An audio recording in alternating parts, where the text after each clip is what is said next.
திருச்சிற்றம்பலம். தென்னாடுடைய சிவனை போற்றி, எந்நாட்டவருக்கும் இறைவா போற்றி. அனைவருக்கும் வணக்கம். இப்போ நம்ம பார்க்கக்கூடிய பதிவு என்னன்னு பார்த்துட்டிங்கன்னா, வாக்கிய முறைப்படி சனிப்பயிற்சி பலன்கள் எப்படி இருக்கும் அப்படிங்கிறத பார்க்கலாம். அதற்கு முன்னாடி நம்மளுடைய சேனலை சப்ஸ்கிரைப் பண்ணிக்கோங்க.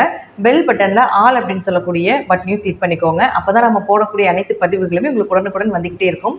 சனிப்பயிற்சி அப்படிங்கிறது திருக்கணிதம், வாக்கியம், நிறைய பஞ்சாங்கங்கள் உண்டு. நாம் இப்போ பார்க்க போகிற பதிவு என்னென்னு பார்த்துட்டிங்கன்னா, வாக்கிய முறைப்படி எப்படி இந்த சனிப்பயிற்சி இருக்கும் அப்படிங்கிறத பார்க்கலாம். பொதுவாக திருக்கணிதம் அப்படிங்கிறது திருத்தி எழுதப்பட்ட பஞ்சாங்கம் அப்படிங்கிற ஒரு விதி உண்டு. வாக்கியம் அப்படிங்கிறது வாக்கால சித்தர்களால் சொல்லப்பட்ட ஒரு முறை அப்படிங்கிற ஒரு அமைப்பும் உண்டு. இப்போ நாம் சித்தர்களால் சொல்லப்பட்ட இந்த வாக்கிய முறைப்படி தான் சனிப்பயிற்சி அப்படிங்கிறது டிசம்பர் மாதம் 20ஆம் தேதி பயிற்சியாக போகிறார். அதனுடைய பலன்கள் என்ன, அதற்கு முழுமையாக நாம் என்ன மாதிரி வழிபாடுகளும் செய்யலாம் அப்படிங்கிறதையும் நாம் இந்த சேனலில் பார்க்கலாம். மீன ராசிக்குண்டான சனி பகவானுடைய பயிற்சி பலன்கள் எப்படி இருக்குன்னு பார்க்கலாம். மீன ராசிக்கு ஆரம்ப காலகட்டங்கள் முதல் 2.5 வருடத்தை தொடுகின்றார் சனி பகவான். உங்களுடைய ராசிக்கு 12இல் சனி பகவான் இருக்கின்றார். ராசியிலே ராகு இருக்க ரொம்ப கவனமாக இருக்கணும் மீன ராசிக்காரர்கள். ராசியில் ராகு இருந்தால் வளர்ச்சி உண்டு. ராகு உங்களுக்கு யோகாதிபதியாகவோ அல்லது ராகு நல்ல இடத்துல உங்கள் ஜாதகத்தில் இருந்தால் இந்த ராகு உங்களுக்கு யோகத்தை கொடுக்காமல் போவது கிடையாது. ஆனால் சனி 12ல் இருக்கிற நிறைய விரைய செலவுகள் உண்டு. காசு தங்காது. பணம் எங்கெல்லாம் இருக்குதோ அதெல்லாம் ஏதாவது ஒரு விரைய செலவுகள் ஆகிக்கொண்டே இருக்கும். ஏதாவது ஒரு வழிவகைகள் இருந்துகிட்டே இருக்கும். அது சுப விரயமாக பண்ணும் பொழுது, அநாத ஆசிரமத்துக்கோ கோவிலுக்கோ ஏதாவது ஒரு விஷயத்துக்கு பண்ணும் பொழுது நிச்சயமாக அது உங்கள் உடம்புல இருக்கக்கூடிய பிரச்சனைகள், நோய் சம்பந்தப்பட்ட பிரச்சனைகள், கடன் வம்பு வழக்குகள் சம்மந்தப்பட்ட பிரச்சனைகள் எல்லாமே விலகிவிடும். அதனால் சுப விரயங்களாக பண்ணிடுங்க. அப்படி எப்படியும் விரயமாகத்தான் போகுது. அதனால் சுப விரயமாக பண்ணும்பொழுது அது உங்களுக்கு பல மடங்கான புண்ணியத்தையும் ஏற்படுத்தி கொடுக்கும். அடுத்து 12இல் சனி இருந்தால் உங்களுக்கு வெளிநாடு வெளியூர் பயணங்கள் எல்லாமே நிச்சயமாக ஏற்படுத்தி கொடுப்பார். யாராவது வெளிநாடு போகலான் இருக்கீங்க அப்படின்னா இந்த காலகட்டங்கள் போகும்பொழுது உங்களுக்கு அது ஒரு நல்ல ஒரு தொழில் ரீதியாகவோ படிப்பு ரீதியாகவோ எதற்காக நீங்கள் வெளிநாடு போனீங்கனாலும் அதற்குண்டான வெற்றிகளை ஏற்படுத்தி கொடுப்பார். அடுத்து உங்களுக்கு தூக்கம் கொஞ்சம் குறையும். பயணங்கள் அதிகமாக இருப்பதற்குண்டான வாய்ப்புகள் உண்டு.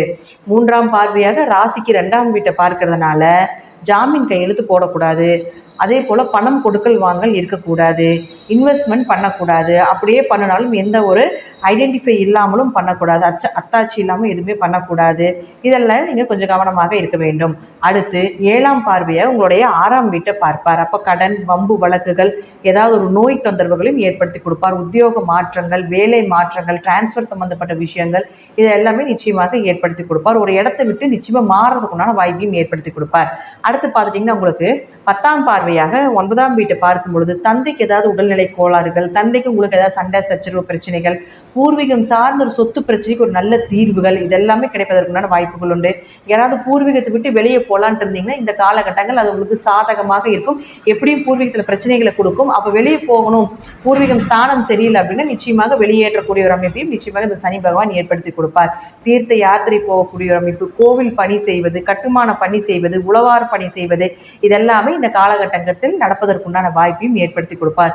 சனி பகவான் ஃபர்ஸ்ட் ஆஃப் அப்படிங்கிறத 3 பாகமும் பிரிக்கணும். 7.5 வருஷத்தை 2.5 வருஷமாக பிரிக்கிறதுனால ஃபர்ஸ்ட் ஆஃப் மூலமாக கண்டிப்பாக விரைய செலவுகள், பணம் முடங்குவதற்குண்டான வாய்ப்புகள் இதெல்லாமே உண்டு. வேலையிலையும் பிரச்சனைகளே கொடுப்பார். ஸோ இது மாதிரி விஷயத்தில் கொஞ்சம் கவனமாக இருப்பது ஒரு சிறப்பான அமைப்பாக இருக்கும்.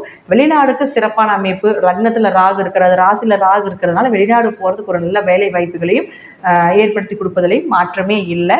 நன்றி. மீண்டும் ஒரு நல்ல பதிவில் சந்திக்கலாம். திருச்சிற்றம்பலம், தில்லையம்பலம், ஸ்ரீ நரசிம்ம திருவடிகளே சரணம்.